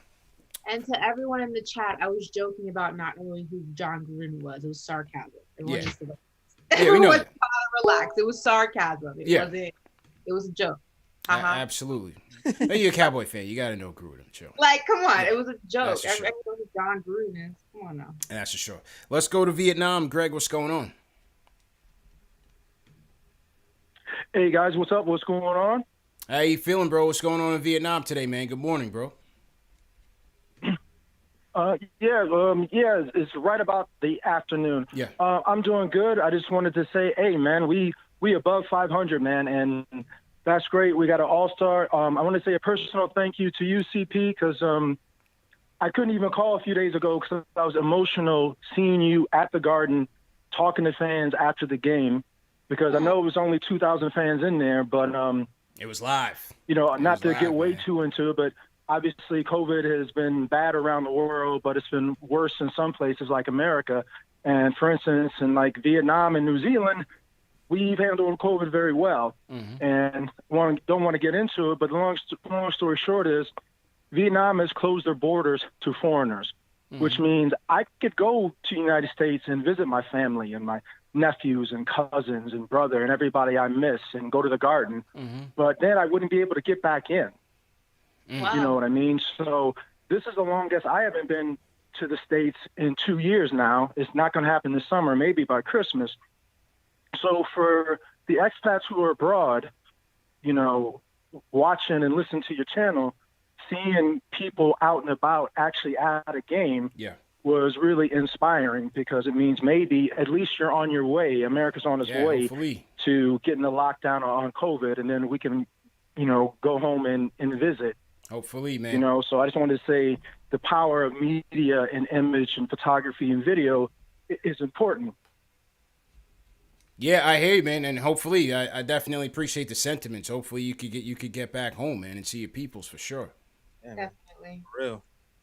And to move on, like the last time I was in Rochester, New York, my hometown, at my alma mater, McCoy Jesuit, I was watching Isaiah Stewart play in high school. You know, the forward from Detroit today. Yeah. So he's from my high school, and it's another, you might have heard of McCoy Jesuit, because that's also where Jeff Van Gundy coached. So Jeff Van Gundy coached when I was a freshman and sophomore there. Okay. That's what's up. Yeah, and Isaiah Stewart had a good game today, man. He's definitely tough, physical. I definitely could have seen him playing for the Knicks, man, or getting drafted by the Knicks. Stewart had a good game today. He's tough. I like him. Stood out for sure. Yeah, I was hoping we'd get him in the second round. But anyway, last thing I wanted to say is I kind of disagree with you guys on if we can get Drummond, as long as we don't have to give up too much for him, because Drummond is like 17, 15, 2 or 3 assists and a block in his sleep. If we could get him, start him, and then have Noel as a backup or Mitch when he gets back, I think that would be good. I think him and Randall could work well together. It wouldn't be like a Eddie Curry and Zach Randolph situation where they both sat down up under the basket, because Randall does a lot of his work out of the mid-range, and he shoots threes. Because I don't know if you remember, man, Drummond ate Mitch up. Didn't he have like 30 and 30 against us or something? Yeah, he did. He bodied him. So if we could bodied him. give up a little bit to get somebody like Drummond, because the bottom line is we like number 1 in defense, and we still like top 5 worse in offense. So we need some scoring. We need some scoring from the 5. And yeah, it's good. It's good to see every Frank getting some time. But all you Frank fans, you know how Tibbs is. If once Peyton is healthy after the All-Star break, Peyton might be back in there. All right. So I just want to say thanks. Good job. And I was hoping if you guys could do a report on the G League, man, because we got a lot of stuff going on down there. It's hopefully you can like interview somebody in there. Yeah, right? yeah, we'll get it going, Later, man. Thanks. Appreciate it, Greg. I forgot the guy's name, JLs, that we had. We did the G League report last year. I'll hit him up. We'll definitely get him in there, no doubt. Let's go to Israel. Ike, what's going on, man? How you doing, bro? Hey guys. Hey, how you doing? For me, it's good morning. Evening for you guys. Yeah, I love your show. I wake up every morning, 2 a.m, watching Knicks, and then listen to you guys afterwards. So appreciate it from the other side of the world. I just wanted to talk about Obi Toppin. Yeah, go ahead. What's your point on Obi, man? So I like the personalities of I like the personalities of the Knicks players. And if you look at Obi Toppin, at every stage, he's always been like a late bloomer. Yeah, we were told he was like NBA ready. But like, you know, his high school, he didn't start dunking till late. Then he went to prep school, and then even his first, you know, he redshirted, you know, and eventually he got better. And what I like about the Knicks, the young guys, they're hard workers. So I think it'll be good. but I also don't think he's competing with Randall. I see it. The Knicks have this guy on his rookie contract. The Knicks have set a power forward, a backup power forward, for the next 4 years. You know, it might not be, the game is a little bit maybe faster, but okay, he'll be good, I think. Yeah. I think, listen, he's not hurting you being on the team, JLs. You know what I'm saying? He's not hurting you being on the team. I think it's understanding what we're saying. Yeah. It's not that he's hurting you being on the team. The issue is that how much are you really gonna see his ceiling be actualized, or how high can he really go when technically he's got a roadblock in front of him? Yeah, that it just doesn't, and it doesn't seem like, again, that they're gonna be sharing much court time together. Yeah, I don't doubt that he'll be good. Right.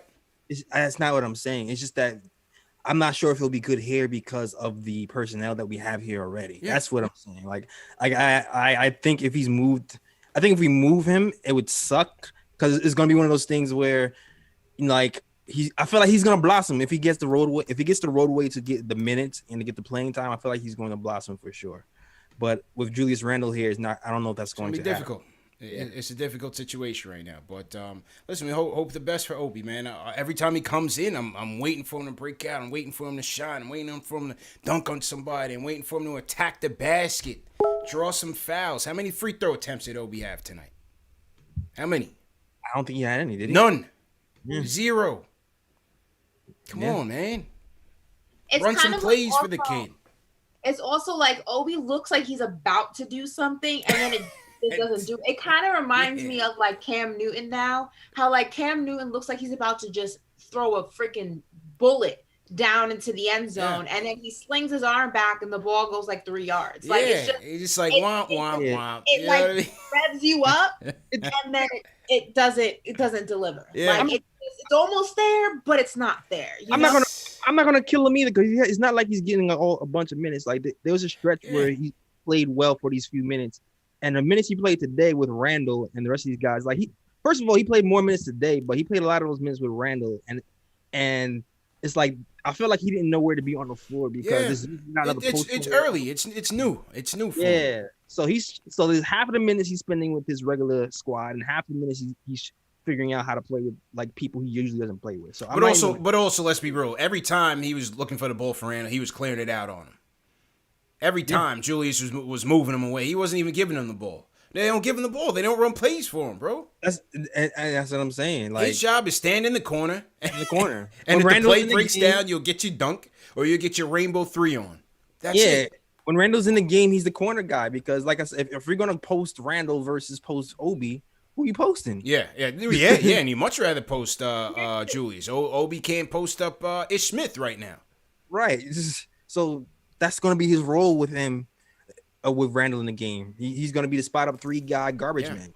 Yeah. Here's the thing with Obi though, and it sometimes it just is what it is.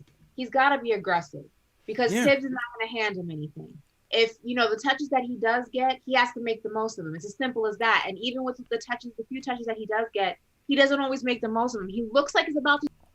Oh crap! Sorry. Sometimes he doesn't play his size. He goes up soft. He allows himself to get bullied in the paint. And here's the thing: if you want more minutes, you're not going to be able to get them in practice because there are no practices. You weren't going to be able to showcase you deserved them in the summer league because there was no summer league. You're not going to be able to show you can get them throughout the entirety of a game because you only play a limited amount of minutes. So when you do get the minutes that you have, you gotta make the most of them. Make the most of it. That's it. Yeah, but gonna play you more, and that's on Obi. Obi's in control of that. That's on nobody but him, and he's not doing what he can do to help himself.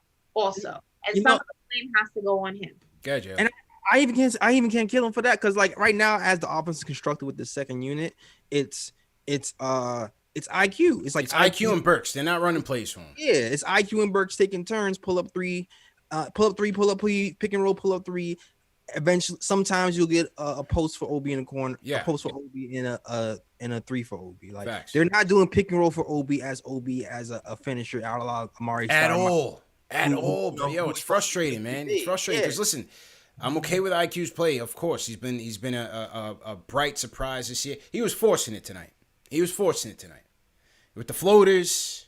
You know, he got lucky with that with the three that when Isaiah Stewart, he caught him lacking, or the refs caught him. But I thought IQ was forcing a lot out there. Like, run some pick and roll for Obi, man. Feed it to him, let him attack. Yeah. David O in the chat just said it best. He's hungry, but he's afraid to eat. You gotta eat, Obi. That's the only way that Tibbs is gonna feed you more. You gotta eat what you're given. You can't be afraid to chow down on the food that you do have. If you want seconds and thirds and fourths and fifths, go out there and show them why in your scouting report you were NBA ready. Go out there and show them you come from this. Your dad was one of the best street ball players in New York. You come from this. Man. Go out there, channel that inner New York street ball energy and play like big body. Stop playing scared. Like I want to see the kid do so well, man. I want to see the kid do so well, no doubt, man, for sure. So we'll stay patient. Right now the team is clicking, and we'll hopefully Obi's time will come. But somebody tonight is gonna win a snapback or the Scully, whatever you choose. Right now, ladies and gentlemen. Here we go. We're about to pick the winners. Salute to everybody in the chat once again. How many likes we got, Ash? How many likes? We have. Are you satisfied with our like count tonight? I feel like we need to hit at least 1.5. We're at 1370. I feel like we're at 1,300 likes. So we got 2,100 people in the chat. The math's not adding up. It's not adding up. I feel like, I don't know. I'm not feeling it. It's kind of pedestrian right now. Yeah, I feel like we can do better. So all right, let's hold off. Let's hold off. And let's go to the closer for the night. We're going to go to my guy Papa Left in the building. Papa Left, how you feeling, bro?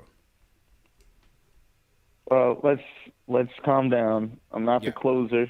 Jay Boogie's the for closer. The night. I said for the night. I said for the night. I said for the night. For the night. Let's Jay Boogie's not here today. If there's Armando Benitez and the guy who said Randall needs to change his hairstyle would be Armando Benitez. Facts. Mo Rivera would be Boogie. Let's hope I land in like the Francisco Rodriguez, Trevor Hoffman. A little area. Billy Wagner.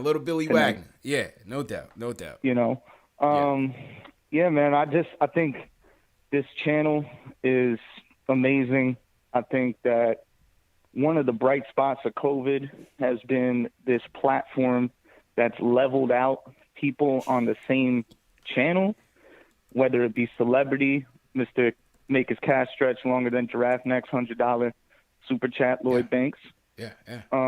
But seeing the Knicks fans all the way down in CPAC territory in Mississippi, going all the way out to Iowa the last week, then we had Vietnam regulars, Israel, and most importantly, I want to shout out all the Knicks fans and the only living, breathing basketball fans in the borough of Brooklyn, because that is where I love Knicks fans the most, because this is our city, and that is also our borough. So I definitely want to shout out all the Knicks fans in Brooklyn. Y'all just visiting. Definitely. And I want to make a couple points about tonight. Stats have to be the most deceptive thing in our world right now. When Mike Breen said the Knicks 5 years ago were 20-20, and then a year they were 20-20 under Jeff Hornacek. Yeah. And I believe he said we were 22-22 under Derek Fisher. I almost lost my mind, because I don't even seem to believe like that could have been a possibility. But he mentioned that this team seems different, and Clyde mentioned that the defensive intensity is where their foundation lies. And Clyde, shout out to Clyde this year. This guy's just amazing. Like he's still adding so much value to the game. Like, you may think that Clyde is getting old and he may be repetitive, but it's underrated how those repetitive phrases, at sidebar, Clyde is amazing. But it is true. Like, this year is not going to fall apart because we have the foundation of defense. Wherever we lack on offense every night, Tibbs, if we come out soft, he's going to call timeout. We're going to make sure that we can stay in as many games as possible. And also another stat. Julius Randle averaged 20 points last year, and this year he is averaging one bucket more at 22.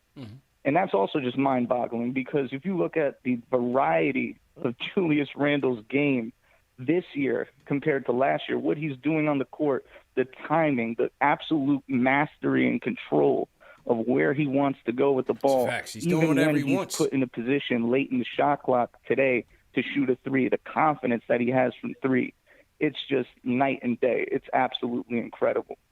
And the word of tonight's game, as a Knicks fan calling into KnicksFanTV, is hypothetical because we blew out the Pistons, but we have PTSD, so we still have to create hypothetical scenarios to make an interesting call.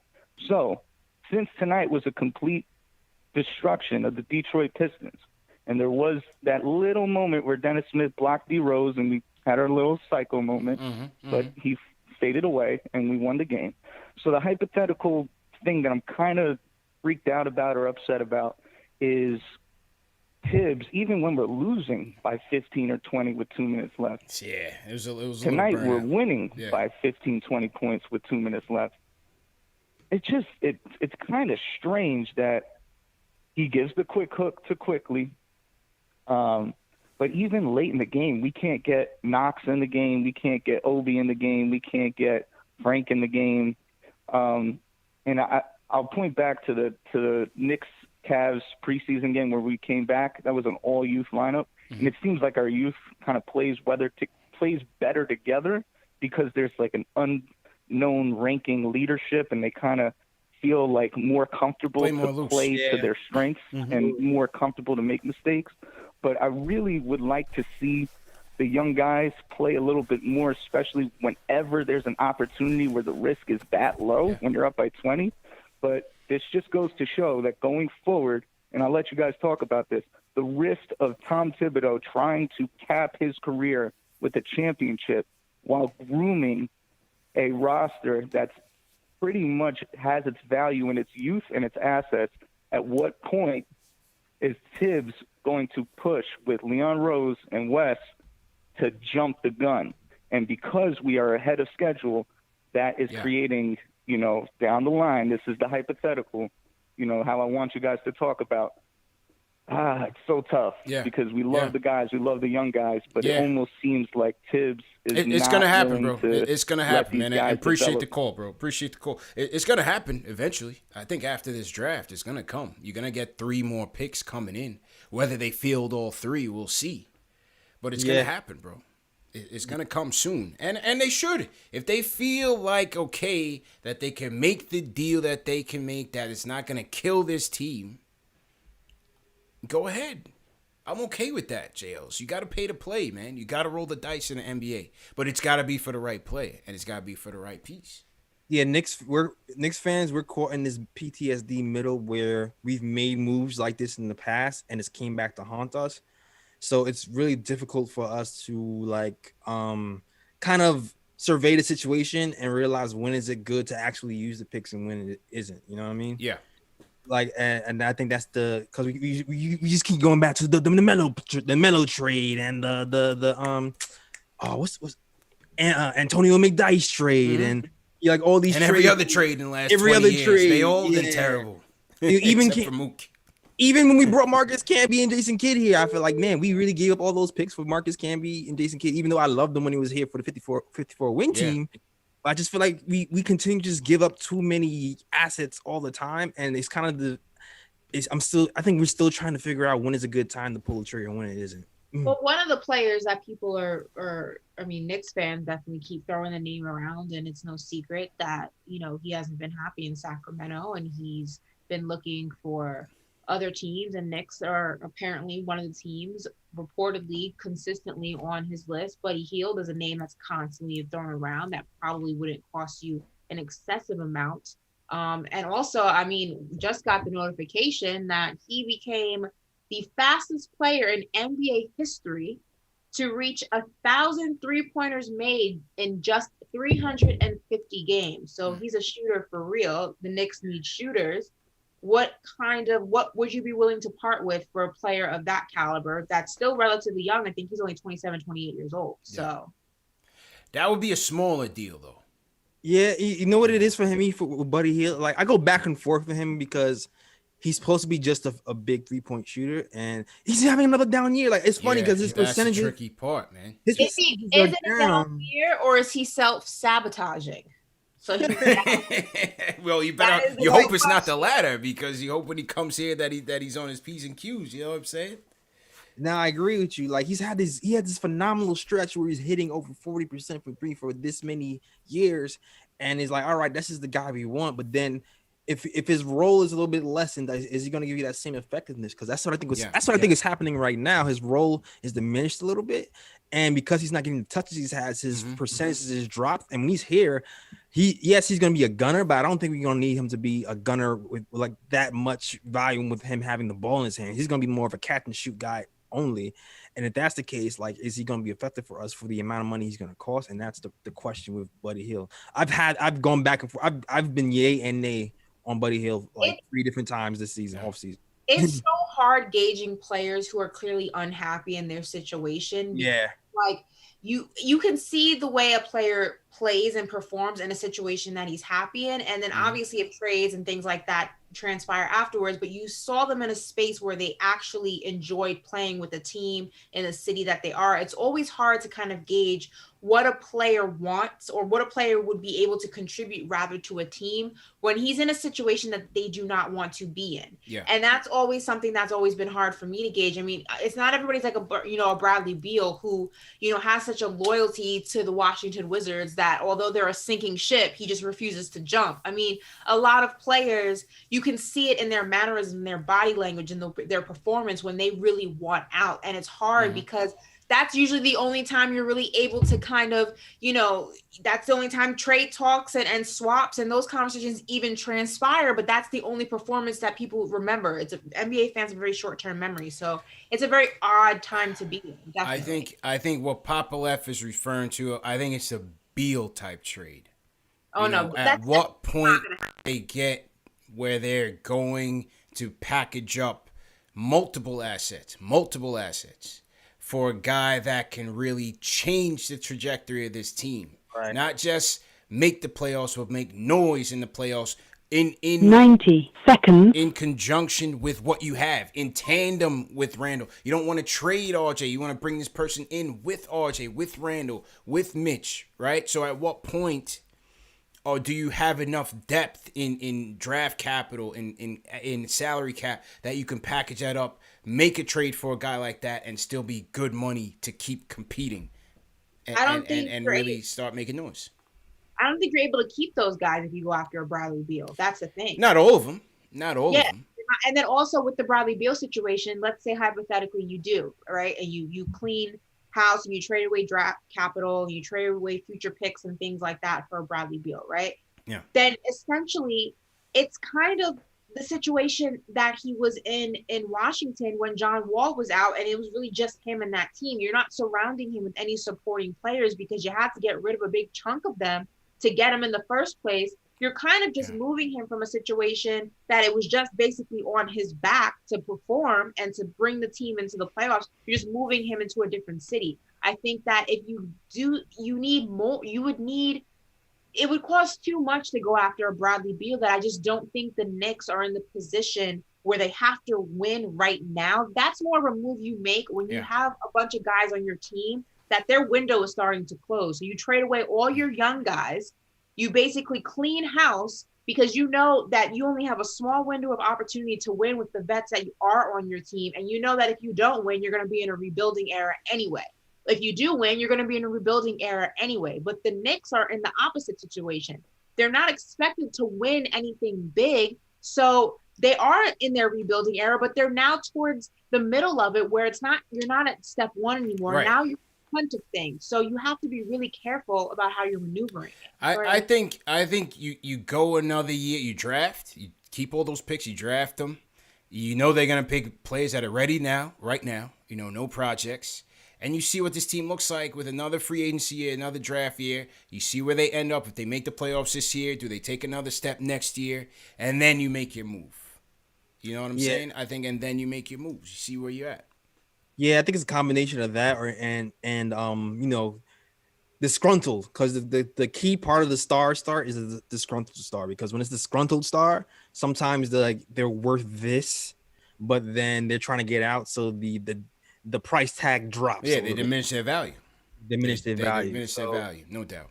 So I think it's a combination of, if it's a disgruntled star, maybe it's not going to cost you 3 first round, maybe it costs you 1 or 2. But it's a guy who's going to make a difference, and it fits the timeline of the team. Then maybe it'll make sense. Yeah. You know I'm what I mean? not a fan of trading the house when you have a young team. I'm just not a fan of it. I think it's irresponsible. I just don't. I don't know. I'm not a fan of it. Unless you're gonna get LeBron James, D Wade, and Chris Bosh. It just all depends, man. As he said, it's hypothetical. It's super hypothetical. It's all hype. It's hard because you know what it is too. It's like, how fast are the guys you drafting developing? How fast?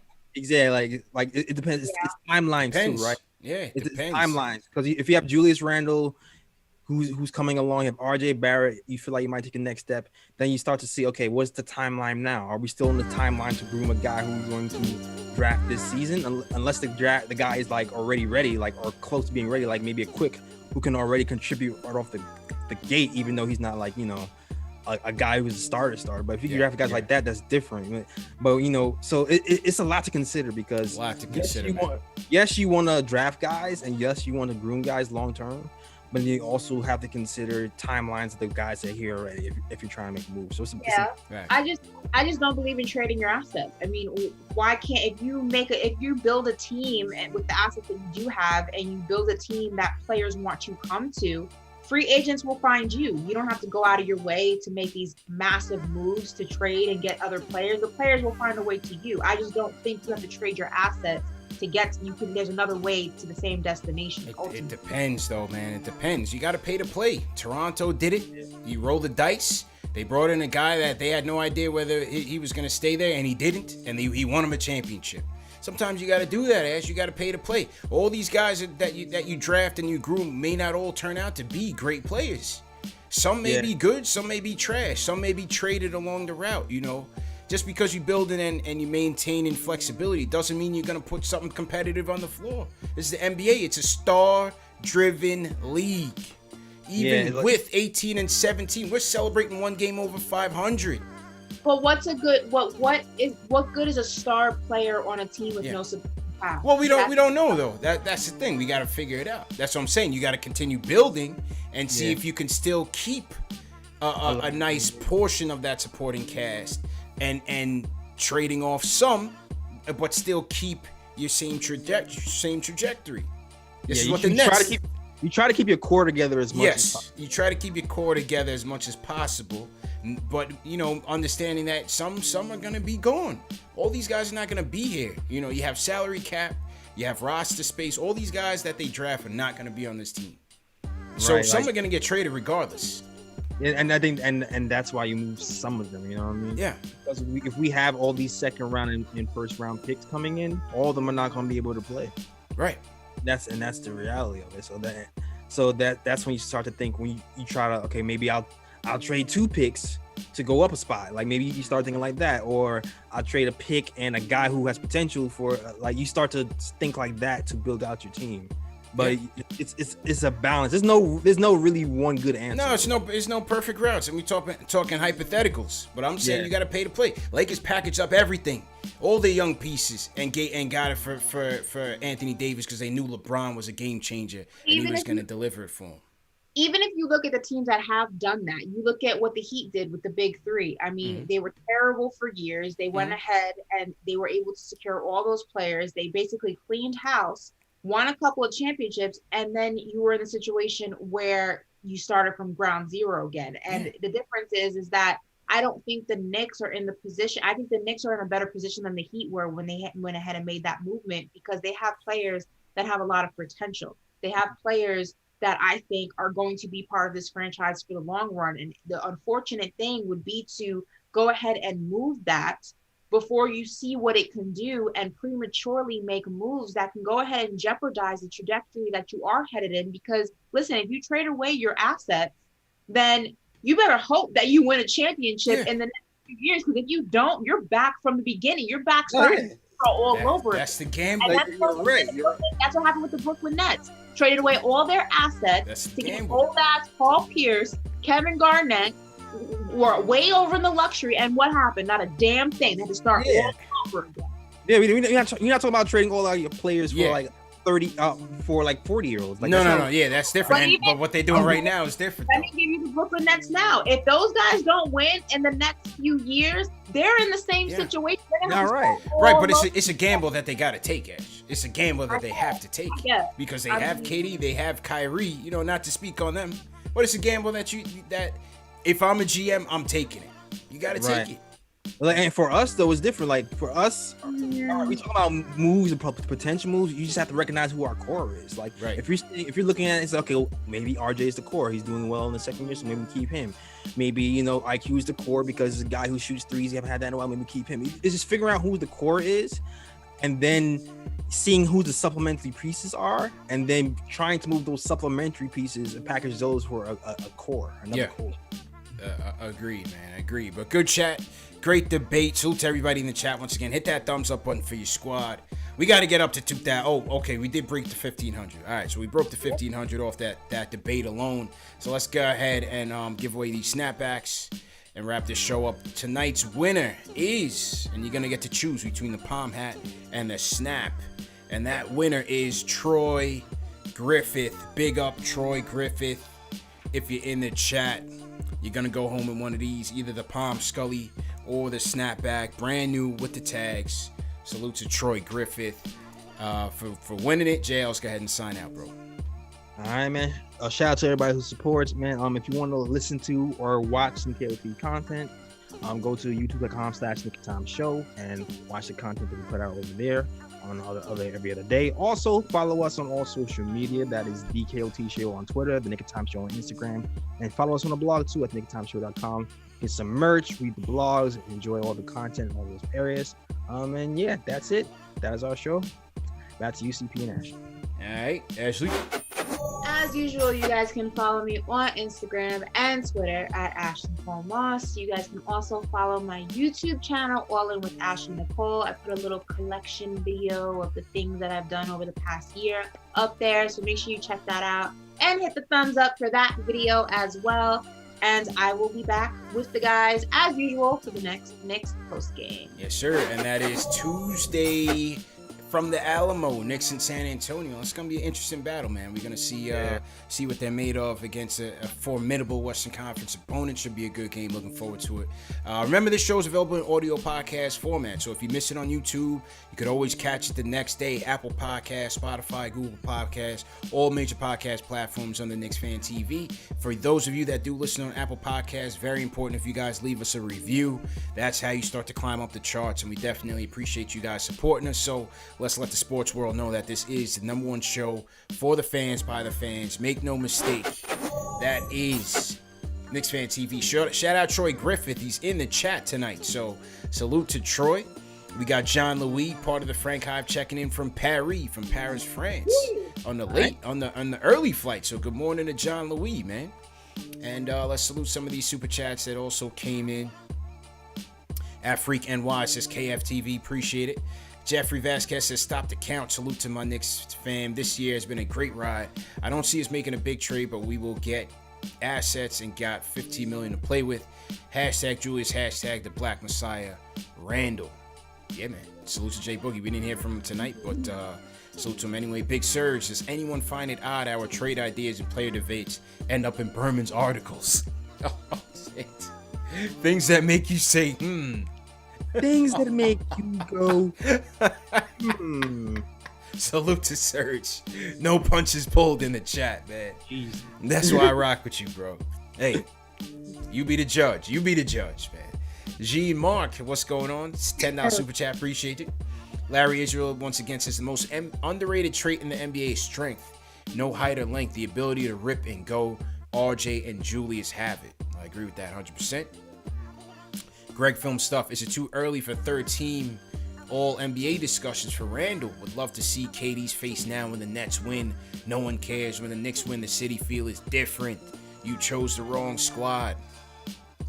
No doubt, man. City was electric. Shout out my guy Triple M. Bleacher Report posted his video last night of the after party outside of MSG last night. So salute to him. Larry Medina says, let's hit that thumbs up on for your squad. Dare I say Randall is Melo 2.0 that plays some defense.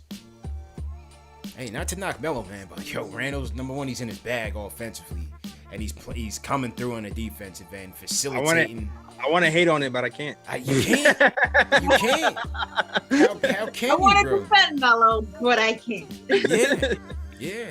Big Sir said JLCO Young Simba birthday shout out. You got that one. Definitely got that. Shout out Shaw the Realtor, $20 super chat says, imagine Knicks and Nets in the playoffs. Oof, that's gonna be a tough one, man. That's gonna be a tough one. I'm gonna talk all the shit I can, but that's gonna be tough. I'll one up you.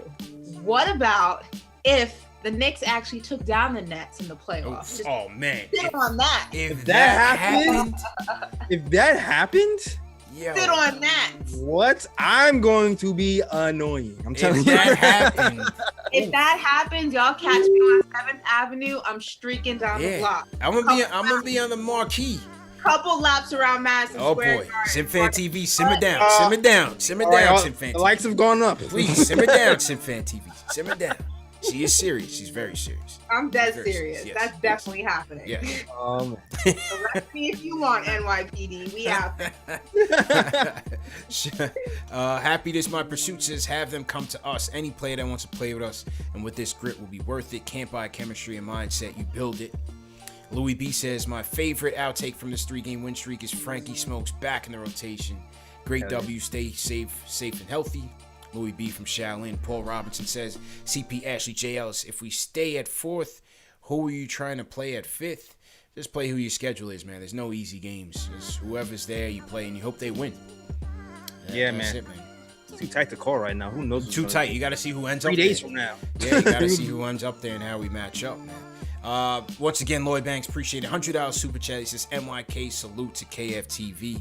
100%, man.